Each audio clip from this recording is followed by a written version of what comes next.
ചെമ്പനീർ പൂവ് സീരിയലിന്റെ latest episode review ആണ് പറയുന്നത്. അങ്ങനെ ആന്റണീന്റെ ഗുണ്ടകൾ വന്നു കൊടുത്തിന് സച്ചിയുടെ കാറൊക്കെ തുറന്ന് ബോണറ്റൊക്കെ തുറന്നു കൊടുത്തിന് അതിന്റെ ബ്രേക്ക് അങ്ങ് റിലീസ് ചെയ്യാണ്. അങ്ങനെ ബ്രേക്ക് ഇല്ലാതെയായിരിക്കും കാറ് ഓടിക്കുന്നത്. രേവതി ആവട്ടെ അന്ന് രാവിലത്തെ ഓർഡർ പൂക്കളെല്ലാം തന്നെ ഒരു ഓട്ടോറിക്ഷയിൽ കൊടുത്തുവിടും. അതോടുകൂടി തന്നെ പുലർച്ചെയുള്ള ഒരു നീണ്ട ട്രിപ്പിന് പോകാനുള്ള തയ്യാറെടുപ്പിലായിരുന്നു സച്ചി. ദിവസവും അധ്വാനിച്ചുണ്ടാക്കുന്ന വരുമാനം കൊണ്ടാണ് അവൻ തന്റെ കുടുംബത്തെ പോറ്റുന്നത്. ആ വണ്ടിയാണ് അവന്റെ ജീവന്റെ ജീവൻ.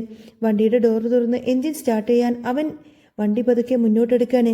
അകലെ വഴിയോര തണലിൽ മറിഞ്ഞിരിക്കുന്ന ആന്റണിയുടെ ഗുണ്ടകൾ ഇതെല്ലാം കണ്ട് സംതൃപ്തിയോടുകൂടെ പരസ്പരം നോക്കി. തങ്ങൾ വിരിച്ചവരയിൽ ഇര കൃത്യമായി തന്നെ വീണിരിക്കുന്നുവെന്ന് ഉറപ്പുവരുത്തി അവർ അവിടെ നിന്ന് പതുക്കെ വഴുതിമാറാണ്. റോഡിൽ വണ്ടികളുടെ തിരക്ക് കുറവായിരുന്നു. കാറിന്റെ വേഗതക്കൊപ്പം സച്ചി വണ്ടി മുന്നോട്ട് പായിച്ചു. ഇടയ്ക്ക് അവൻ റോഡിലെ കാഴ്ചകളിലേക്ക് നോക്കി. അപ്പോൾ കുറേ ദൂരം മുന്നോട്ട് പോയപ്പോഴാണ് ആ ഒരു ദുരന്തം അവൻ തിരിച്ചറിയുന്നത്. മുന്നിൽ കണ്ട ചെറിയൊരു വളവിൽ വേഗത കുറക്കാൻ വേണ്ടിയിട്ട് സച്ചി മെല്ലെയെന്ന് ബ്രേക്ക് പെഡലിൽ കാലമർത്തി.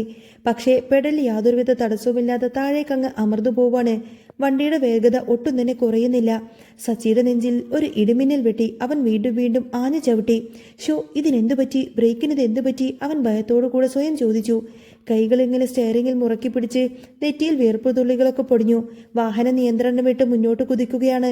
നിർത്തിയിടാൻ പോലും യാതൊരുവിധ വഴിയും സൗകര്യവുമില്ല. ആൾക്കാരുടെ മേലോ മറ്റോ ഇനി ആ ഒരു വലിയ വാഹനങ്ങളുടെ മേലോ ഒക്കെ വണ്ടി ഇടിച്ചു കയറിയാൽ വലിയ ദുരന്തമുണ്ടാവുമെന്നൊക്കെ അവൻ ഒരുപാട് പേടിച്ചു. തൊട്ടു മുന്നിൽ തന്നെ ഒരു ബൈക്ക് പാർക്ക് ചെയ്തിരിക്കുന്നത് സച്ചി കണ്ടു. റോഡരികിൽ ആൾക്കാരൊന്നും ആ ബൈക്കിനടുത്തുണ്ടായിരുന്നില്ല. മറ്റൊരു അപായവും ഇല്ലാതിരിക്കാൻ വേണ്ടിയിട്ട് വേറെ വഴിയില്ലാതെ സച്ചി തന്റെ കാറുമെല്ലെ ബൈക്കിനടുത്തേക്ക് അങ്ങ് തിരിച്ചു നിർത്തി അതങ്ങ് ഇടിച്ചു നിർത്തുകയാണ്. ഒരു വലിയ ശബ്ദത്തോടു കൂടെ തന്നെ കാറ് ബൈക്കിനടിച്ച് ഒടുവിലത് നിശ്ചലമായി നിന്നു. സച്ചിയുടെ ശ്വാസം നിലച്ചു പോയതുപോലെയായി. അവൻ സീറ്റിലേക്കങ്ങ് ചാരിയിരുന്ന് ദീർഘനിശ്വാസം വിട്ടു. ഹോ, എന്റെ ദൈവേ, ഭാഗ്യം! ആരുടെ ദേഹത്തൊന്നും പോയിടിച്ചില്ലല്ലോ. വണ്ടിയിലല്ലേ ഇടിച്ചുള്ളൂ, ആർക്കും അപായമൊന്നും പറ്റിയില്ലല്ലോ എന്ന് അവൻ ആശ്വാസത്തോട് സ്വയം പറഞ്ഞു. എന്നാൽ സച്ചി ആശ്വസിച്ച ആ ഒരു നിമിഷങ്ങൾ വളരെ ചെറുത് മാത്രമായിരുന്നു. അവൻ ഇടിച്ചു നിർത്തിയത് റോഡരികിൽ പാർക്ക് ചെയ്തിരിക്കുന്ന സബ് ഇൻസ്പെക്ടർ അരുണിന്റെ ബൈക്കിലായിരുന്നു. സച്ചി ഇടിച്ചു വീഴ്ത്തിയിരിക്കുന്ന തന്റെ ബൈക്കിന്റെ അവസ്ഥ കണ്ടുകൊണ്ട് തന്നെ സബ് ഇൻസ്പെക്ടർ അരുൺ ആകെ തരിച്ചുപോയി. ബൈക്കിന്റെ സീറ്റുകൾ പൊളിഞ്ഞ് പിൻഭാഗം ഇങ്ങനെ തകർന്ന് വലിയൊരു രീതിയിൽ തന്നെ കേടുപാടൊക്കെ സംഭവിച്ചിട്ടുണ്ട്. അരുണിന്റെ കണ്ണ് ചുവന്ന് ദേഷ്യം കൊണ്ട് അവന്റെ മുഖം ഇങ്ങനെ വലിഞ്ഞു മുറുകി. അവൻ നടന്ന് കാറിനകത്തേക്ക് വന്ന് അരുണിനെ കണ്ടപ്പോഴാണ് സച്ചിക്ക് ആ ഒരു കാര്യം മനസ്സിലായത്. ഇടിച്ചിട്ട ബൈക്ക് വേറെ ആരുടേതുമല്ല, അത് തന്നോട് പഴയ കടുപ്പമുള്ള ശത്രുത മനസ്സിൽ കൊണ്ട് നടക്കുന്ന ആ ഒരു അരുണിൻ്റെതാണ് എന്ന്. എന്താണ് താൻ വിചാരിച്ചത്? പോലീസുകാരുടെ വണ്ടി കണ്ട ഇടിച്ചങ്ങ് തെറിപ്പിക്കാമെന്നോ? അരുൺ ഗർജിച്ചു. സച്ചി കാറിൽ നിന്നും ധൃതിയിൽ തന്നെ ഇറങ്ങി തൊഴു കൈകളോടുകൂടെ പറഞ്ഞു. അയ്യോ സാറേ, എനിക്ക് സത്യമായിട്ടും അറിയില്ലായിരുന്നു ഇത് സാറിന്റെ വണ്ടിയാണെന്ന്. ഞാൻ മനഃപൂർവ്വം ഒന്നും ചെയ്തതല്ല സാറേ. അരുണിന്റെ കൂടെ ഉണ്ടായിരുന്ന കോൺസ്റ്റബിൾ അപ്പോഴാണ് എരുതിയിൽ എണ്ണ ഒഴിക്കുന്നത് പോലെ പറഞ്ഞത്. ഇവന് സാറിനോട് പണ്ടേ നല്ല കലിപ്പുണ്ടല്ലോ സാറേ. സാറിനെ എങ്ങനെയെങ്കിലും ഒന്ന് പണിക്കണമെന്ന് തന്നെയാ ഇവൻ വിചാരിച്ച് നടക്കുന്നത്. ഇല്ല സാറേ, എനിക്ക് സാറിനോട് യാതൊരുവിധ ദേഷ്യവുമില്ല. ഞാൻ പറയുന്നതൊന്ന് കേൾക്ക്. എൻ്റെ കാറിന്റെ ബ്രേക്ക്. സച്ചി കാര്യം വിശദീകരിക്കാൻ ശ്രമിച്ചുവെങ്കിലും അരുൺ അവനെ സംസാരിക്കാനൊന്നും അനുവദിച്ചില്ല. നീ അടങ്ങി നിൽക്കടാ, നീ ഇത് മനഃപൂർവ്വം ചെയ്തു തന്നെയാ. എന്റെ ബൈക്ക് ഇവിടെ കിടക്കുന്നത് കണ്ടപ്പോൾ നീ ഉള്ളിലെ ദേഷ്യം തീർക്കാൻ വേണ്ടിയിട്ട് നീ ഇങ്ങനെ ഇടിച്ചതല്ലേതാ? അരുൺ അലറിക്കൊണ്ട് ചോദിച്ചു. കൃത്യസമയത്താണ് ആ റോഡിലൂടെ കൂടെ മഹിമ തന്റെ ആഡംബര കാറിലങ്ങ് കടന്നുപോയത്. വഴിയിൽ സച്ചി പോലീസുകാരനുമായി വഴക്കിടുന്നത് കണ്ടപ്പോൾ മഹിമ വണ്ടി നിർത്തി. കാറിൽ നിന്നിറങ്ങിയ മഹിമ തന്ത്രപരമായി തന്നെ ഒരു ചിരിയോടുകൂടെ തന്നെ ഫോൺ എടുത്ത് ആ ഒരു കാഴ്ച മുഴുവൻ ഷൂട്ട് ചെയ്യാനും തുടങ്ങി. അവിടെ അരുൺ സച്ചിയോട് തട്ടിക്കയറുകയായിരുന്നു. ഞാൻ വണ്ടി പാർക്ക് ചെയ്തിട്ട് അങ്ങോട്ടേക്ക് മാറി നിന്നത് എന്റെ ഭാഗ്യം. അല്ലെങ്കിൽ നീ എന്റെ ദേഹത്തെങ്ങും വണ്ടി ഇടിച്ച് കയറ്റിയേനെ. സാറേ, എന്നെ ഒന്ന് മനസ്സിലാക്ക് സാറേ. എന്റെ കാറിന് ബ്രേക്ക് പോയതാ. ഞാൻ വേറെ വഴിയില്ലാത്തതുകൊണ്ടാ ഇതിൽ കൊണ്ടുവന്ന് ഇടിച്ചത് എന്ന് സച്ചി വീണ്ടും കെഞ്ചിക്കൊണ്ട് പറഞ്ഞു. നീ പറയുന്നത് കേൾക്കാൻ ഞാൻ ആരാടാ? പോലീസുകാരന്റെ വണ്ടി കൊണ്ടിടിച്ച നിന്നെ ഞാൻ എന്ത് ചെയ്യാൻ പോകുന്നത് നിനക്ക് പോലും അറിയില്ല. ഇനി നീ ഒരിക്കലും നിനക്ക് ഈ കാർ ഓടിക്കാൻ പറ്റാത്ത വിധത്തിൽ തന്നെ നിന്റെ ലൈസൻസ് ഞാൻ അങ്ങ് റദ്ദാക്കുമെന്ന് അരുൺ ഭീഷണിപ്പെടുത്തി. സാറേ, നിങ്ങൾ എപ്പോഴും എന്റെ മേത്ത് എന്തേലും ഇങ്ങനെ കേസ് കെട്ടിവെക്കാൻ നോക്കുമല്ലേ? ഞാൻ സത്യ പറയുന്നത് സാറേ. വണ്ടിക്കൊരു ബ്രേക്കില്ലായിരുന്നു. നീ പറയുന്നതൊന്നും ഞാൻ വിശ്വസിക്കണമല്ലേടാ? ഇടിച്ചിട്ട് നിർത്താതെ പോകാൻ നോക്കിയ നിന്നെ ഞാൻ കൈയോട് പിടിച്ചു കൊണ്ടുവന്നതല്ലേ? എന്നിട്ടില്ലേ നീ ന്യായീകരണം പറയുന്നത്? ഇല്ല സാറേ, എനിക്ക് സാറിന് ഇഷ്ടമില്ല എന്നുള്ളത് സത്യം തന്നെയാ. എങ്കിലും എനിക്ക് ആരുടെയും ദേഹത്ത് വണ്ടി കയറ്റാനോ കൊണ്ടുപോയിട്ട് മനഃപൂർവ്വം എടുക്കാനോ ഒന്നും തന്നെ താല്പര്യമില്ല സാറേ. ഡാ, മിണ്ടി പോവരുത്. അരുൺ കോൺസ്റ്റബിളിന് നേരെ തിരിഞ്ഞു. എടാ, ഞാൻ എപ്പോഴും പറയാറില്ലേ എന്റെ സമാധാനം കളയാൻ നടക്കുന്ന ഒരുത്തനുണ്ട്. ദാ ഇവനാ അത്. ഇങ്ങോട്ടേക്ക് വാടാ. അരുൺ സച്ചിയുടെ ഷർട്ടിനങ്ങ് കുത്തിനു പിടിച്ച് വലിച്ചേഴ്ച നേരെ പോലീസ് ജീപ്പിന്റെ അകത്തേക്ക് അങ്ങ് കൊണ്ടുപോയി. സാറേ, ബ്രേക്കില്ല സാർ, ഞാൻ പറയുന്നതൊന്ന് വിശ്വസിക്ക്. ഒരു നിരപരാധിയാ നിങ്ങൾ ഈ പിടിച്ചോണ്ട് പോകുന്നത്. സച്ചി നിലവിളിച്ചു. അതൊക്കെ സ്റ്റേഷനിൽ വന്നിട്ട് സംസാരിക്കാം. താൻ പോയി ഇവന്റെ കാറുമായിട്ട് നേരെ സ്റ്റേഷനിലേക്ക് പോര്, അരുൺ കോൺസ്റ്റബിളിനോട് പറഞ്ഞു. സാറേ, ആ വണ്ടി എടുക്കല്ലേ, ആ വണ്ടിക്ക് ബ്രേക്കില്ല സാറേ, അത് അപകടമാണ്. സച്ചി ഉറക്കി വിളിച്ചു പറഞ്ഞുകൊണ്ടിരുന്നു. പക്ഷേ ആരും അത് കേട്ടില്ല. ഇതെല്ലാം ഫോണിൽ പകർത്തിയ മഹിമയുടെ മുഖത്ത് പകയുടെയും സന്തോഷത്തിന്റെയും ഭാവങ്ങൾ അങ്ങനെ മിന്നിമറഞ്ഞു. എന്റെ മോളെയും മരുമകനെയും ആ ചന്ദ്രോദയം തറവാട്ടിൽ നിന്ന് തിരിച്ചു കൊണ്ടുവരാൻ പറ്റിയ ഉഗ്രൻ അവസരം തന്നെയാണിത്. ഈ വിഷയം അങ്ങോട്ടേക്ക് ഊതിപ്പരിപ്പിച്ചങ്ങ് വലുതാക്കണം. എന്നിട്ട് എൻ്റെ മോളെ ഞാൻ ചന്ദ്രോദയത്തിൽ നിന്നും ഇറക്കിക്കൊണ്ട് ഇങ്ങോട്ടേക്ക് പോരും. ഇപ്പം തന്നെ ഇത് എല്ലാവർക്കും അയച്ചു കൊടുക്കണം. മഹിമ ആ വീഡിയോ തൻ്റെ ഫോണിൽ നിന്നും വീടുകളിലേക്ക് ഇങ്ങനെ സെൻഡ് ചെയ്യാൻ തുടങ്ങി. വീഡിയോ ആദ്യം കണ്ടത് വർഷയായിരുന്നു. കണ്ടപാടെ ഭയന്നുപോയ അവൾ ഓടിച്ചെന്ന് ശ്രീകാന്തിനെ കാണിച്ചു. ശ്രീകാന്തെ, ഇതൊന്ന് നോക്കിക്കേ, സച്ചേട്ടനെ പോലീസ് പിടിച്ചോണ്ടുപോയി. വീഡിയോ കണ്ട് ശ്രീകാന്ത് ഞെട്ടിപ്പോയി. ഇതെന്താ ഇത്? സച്ചേട്ടൻ എന്തിനാ പോലീസ് പിടിക്കുന്നത്? നിനക്കിത് എവിടുന്നാ കിട്ടിയത് വർഷേ? ഇതെന്റെ മമ്മി അയച്ചു തന്നതാ. മമ്മിയോ? മമ്മിക്കിത് എവിടുന്ന് കിട്ടി? അതൊന്നും എനിക്കറിയില്ല. പക്ഷേ സച്ചേട്ടനെ പോലീസ് പിടിച്ചു എന്നുള്ളത് സത്യം തന്നെയാ. ശ്രീകാന്ത് വേഗം സച്ചിയുടെ ഫോണിലേക്ക് വിളിച്ചു നോക്കിയെങ്കിലും ഫോൺ എടുക്കുന്നുണ്ടായിരുന്നില്ല. ഇതേ സമയത്തിന് ചന്ദ്രോദയം തറവാട്ടിലും ആ വീഡിയോ എത്തിക്കഴിഞ്ഞിരുന്നു. വീഡിയോ കണ്ട് ചന്ദ്രമതിയുടെ മുഖം കോപം കൊണ്ട് ചുവന്നു. അവൾ നേരെ രവീന്ദ്രന്റെ അടുത്തേക്ക് പാഞ്ഞെത്തി. ദേ നോക്കിക്കേ, നിങ്ങളുടെ മോനെ കാണിച്ചു വെച്ചിരിക്കുന്നത്. പോലീസുകാരുടെ മേക്കത്ത് തട്ടിക്കയറുകയാണ്. അവന്റെ പോലീസ് അറസ്റ്റ് ചെയ്ത് കൊണ്ടുപോയിരിക്കുന്നു. രവീന്ദ്രൻ ശാന്തമായി ചോദിച്ചു. എന്റെ മോനോ? നമ്മുടെ മോനെന്ന് പറ ചന്ദ്രേ. നമുക്ക് 3 മക്കളില്ലേ? അതിൽ ഏത് മോന്റെ കാര്യം നീ ഈ പറയുന്നത്? നിങ്ങളുടെ പൊന്നാര മോൻ സച്ചിയുടെ കാര്യം തന്നെയാ പറയുന്നത്. ദേ കണ്ടോ, പോലീസുകാരോട് വഴക്കടിച്ച് അവൻ നേരെ പോലീസ് സ്റ്റേഷനിലേക്ക് പോയിരിക്കുന്നു. രവീന്ദ്രൻ ഫോൺ വാങ്ങി വീഡിയോ കണ്ടു. അദ്ദേഹത്തിന്റെ മുഖത്ത് ആശങ്ക നിഴലിച്ചു. അയ്യോ, ഇതെന്താ സംഭവം? സച്ചിയെ പോലീസ് പിടിച്ചോ? ഞാൻ അവനെ ഒന്ന് വിളിച്ചു നോക്കട്ടെ, ചന്ദ്രമതി പുച്ഛത്തോട് പറഞ്ഞു. ഇപ്പൊ കളി പോലീസുകാരോടാണ്. അവൻ ആരെ കാണിക്കാൻ നടക്കുന്നത്? പോലീസുകാർ ആരാണെന്ന് അവനൊന്ന് ശരിക്കും പഠിക്കും. നല്ല പെരുമാറ്റം കിട്ടുമ്പോൾ അവൻ അങ്ങ് പഠിച്ചോളും. രവീന്ദ്രൻ അത് കേട്ട് നല്ല ദേഷ്യം വന്നു. നീ എന്തൊക്കെയാ ചന്ദ്ര ഈ പറയുന്നത്? സച്ചി നമ്മുടെ മോനാ. എന്തുമാത്രം നിരപരാധികളെയാ പോലീസ് തെറ്റിദ്ധരിച്ചു കൊണ്ടുപോകുന്നത്? കാര്യങ്ങളൊക്കെ വ്യക്തമാകുമ്പോൾ അവനെ വെറുതെ വിടും. സച്ചി തെറ്റൊന്നും ചെയ്യില്ല എന്നെനിക്ക് ഉറപ്പാണ്. രവീന്ദ്രൻ വീണ്ടും സച്ചിയെ വിളിച്ചിട്ടൊന്നും കിട്ടിയെന്നില്ല. നിങ്ങൾ എപ്പോഴും അവന്റെ കുറ്റവും കുറവും മൂടി വെച്ചിങ്ങനെ സംസാരിച്ചോ? ചന്ദ്രമത ശബ്ദമുയർത്തി. ഈ വീഡിയോ എനിക്ക് ആരാ അയച്ചതെന്നത് അറിയാമോ? വർഷയുടെ അമ്മയാണ്. ഇനി അവരുടെ മുന്നിൽ ഞാൻ എന്തു മറുപടി പറയും? ആകെ നാണക്കേടായി. ഇവനെ പ്രസവിച്ച സമയം ഏതാണോ എന്തോ? രവീന്ദ്രൻ സഹികെട്ട് ചോദിച്ചു. അവനും നിന്റെ വയറ്റിൽ തന്നെയല്ലേ ചന്ദ്രേ വന്ന് പിറന്നത്? പക്ഷേ അവനെ വളർത്തിയത് ഞാനൊന്നുമല്ലല്ലോ. മൂത്തവനെയും ഇളയവനെയും മാത്രമേ ഞാൻ വളർത്തിയിട്ടുള്ളൂ. അവനെ വളർത്തിയത് നിങ്ങളുടെ അമ്മയല്ലേ എന്ന് ചന്ദ്രമതി പരിഹസിച്ചു.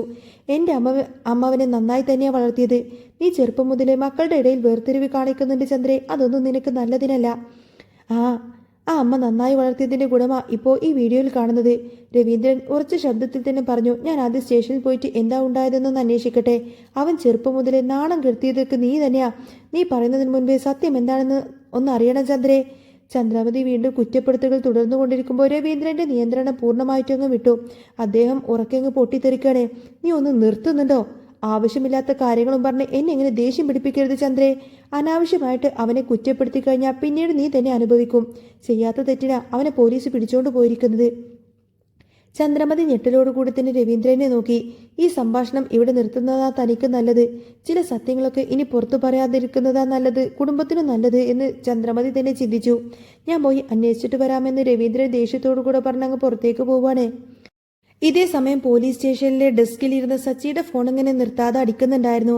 ഒടുവിൽ സഹിക്കിട്ട് ഒരു കോൺസ്റ്റബിൾ ഫോൺ എടുത്തു. വിളിച്ചത് സച്ചിയുടെ ഭാര്യ രേവതിയായിരുന്നു. സച്ചി ഓടി ഫോണിനടുത്തേക്ക് വന്നു. സാറേ പ്ലീസ്, അതെൻ്റെ വൈഫാണ്. ഞാനൊന്ന് സംസാരിച്ചോട്ടെ സാറേ. അതെ, ഞാൻ അവിടെ മാറി നിൽക്കടാ. താൻ അവിടെ മാറി നിൽക്കടാ. തന്നോട് സംസാരിക്കാൻ പറഞ്ഞോ? ഞാൻ സംസാരിക്കാം. കോൺസ്റ്റബിൾ സച്ചിയെ ആട്ടി പായിച്ചു. കോൺസ്റ്റബിൾ ഫോൺ ചെവിയോട് ചേർത്ത് പിടിച്ചു. ഹലോ, രേവതി പരിഭ്രാന്തിയോട് ചോദിച്ചു.